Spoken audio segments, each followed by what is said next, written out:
A new 5-star class has been added, but is it as good as the other 5-star classes? This is Necromancer versus Cyborg and Assassin. Here are the stats. I'd like to ask you, what would you rate this class from 1 to 10? Just based off the description you see here. Let me know in the comments. You start with a cultist staff that lets you revive cultists to fight for you.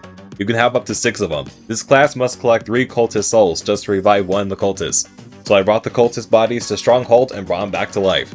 The revive animation looks cool with the lightning bolt. Now they don't automatically target the enemies, only if the enemies hit you first or you attack them. This means my minions can only target one mob at a time, but other than that they seem very strong. They didn't die and cleared the first floor. Unfortunately I could not get them up the stairs, it's too much of a spiral for them. Could use a more basic staircase. I would have made more minions from the second floor, but Stronghold cultists disappear as soon as killed, so that's not possible. I got them to target a wolf, but the wolf was too quick. Hard for them to catch up with it, and don't get me started on the alpha wolf. They couldn't catch it until I used this tree to block the wolf. But I have an idea. I'll use this cultist attack to get all 6 minions. This is sped up a bit, by the way. When you revive a crossbow cultist, it'll still have a red coat, but no crossbow. Guess he forgot how to use it when becoming a zombie. That's all 6 of them. I'll take them to the strongest mobs I know. Here's a polar bear versus 6 cultists. This will actually be surprising. Yep, the cultists beat the bear in 5 seconds. They really stack up. I tried the mammoth, and you probably think this will go well since they got the bear so easy, but we got a new problem. The mammoth is too tall. My minions can't reach it. One of them died. I don't get why I didn't just jump. So let's see how they do against fellow cultists. This is more fair, they're actually the same size. One by one, my minions cleared the attack. Honestly, it's too easy, but it's still slow. I wish they could target the enemies automatically. I have to attack the cultists just for my minions to recognize them as a threat. Guess zombies aren't that smart. So that's Necromancer.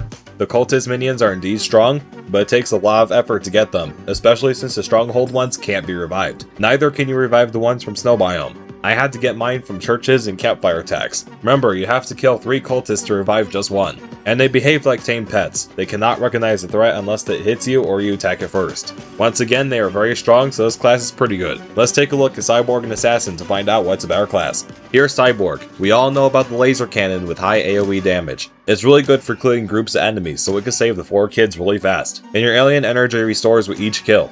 The alien armor also restores energy when you get hit, and it's better than iron.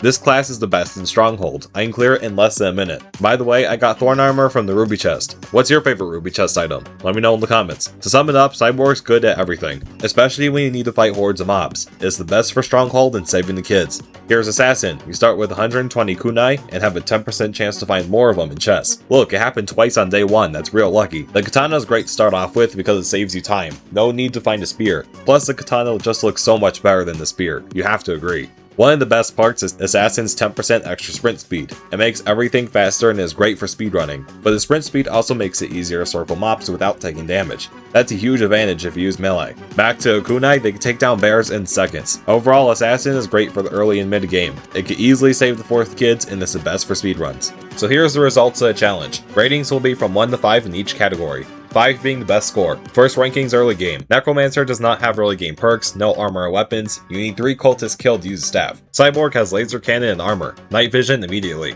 Assassin has 120 kunai, the katana, and sprint speed. For Stronghold, Necromancer minions can't reach the 2nd floor, but great place to get souls. Cyborg clears Stronghold quick with its AoE damage. Assassin has reduced health, but the speed helps with dodging. Plus you have kunai. For saving kids, Necromancer minions are strong against bears. Probably will not have minions though until 3rd and 4th kids. Cyborg, great at saving kids, high AoE damage. Assassin's katana clears wolves easily, but use kunai for bears. Late game, Necromancer can stack 6 powerful cultist zombies. Cyborg stays the same in the late game. Assassin can run out kunai later on after all chests are opened. Ease of use, Necromancer has to kill cultists to work, and zombies can't automatically target. Cyborg's armor keeps you safe, and of course laser cannon has infinite energy. Assassin, it's fast with great abilities but requires a bit more skill. Now let's reveal the final scores.